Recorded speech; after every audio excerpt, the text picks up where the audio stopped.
Thanks for tuning in to EskimoTV, your home for icy and chilly movie reviews. I'm your host, Jason Escamilla.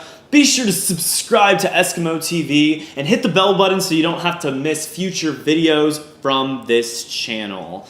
Ant-Man and the Wasp marks the 20th film in the Marvel Cinematic Universe. It's directed by Peyton, who was behind the first Ant-Man, which was released back in 2015.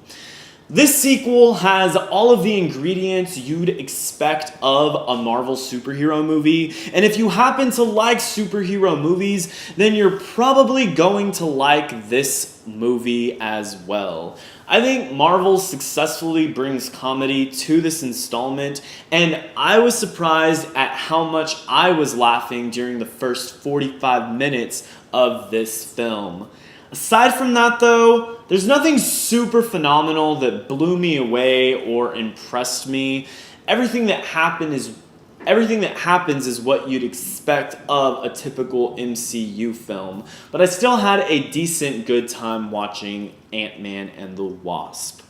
The plot involves Scott Lang and Hope Van Dyne going on a typical mission in order to save someone important, and to do so they must overthrow a villain who has a clear but forgettable motive for fighting against our heroes. I did think that the villain and even some sub-villain characters were all fairly weak. They had motives and weren't just bad for no reason, but the motives weren't very strong, relatable, and so I didn't feel like I could understand the villain's side, which is something that makes the best villains in film typically.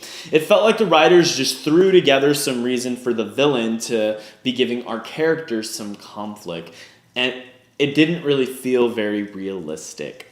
However, the performances by Paul Rudd and Evangeline Lilly, who I loved seeing on ABC's Lost, were terrific, and the pair had good chemistry.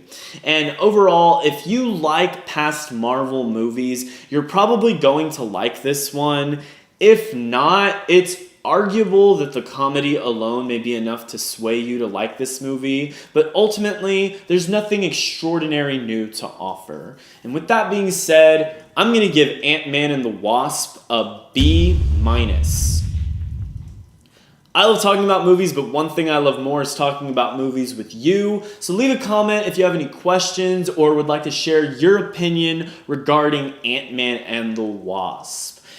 And if you liked what you saw here today and you'd like to see more, you can click right here for more icy and chilly EskimoTV reviews.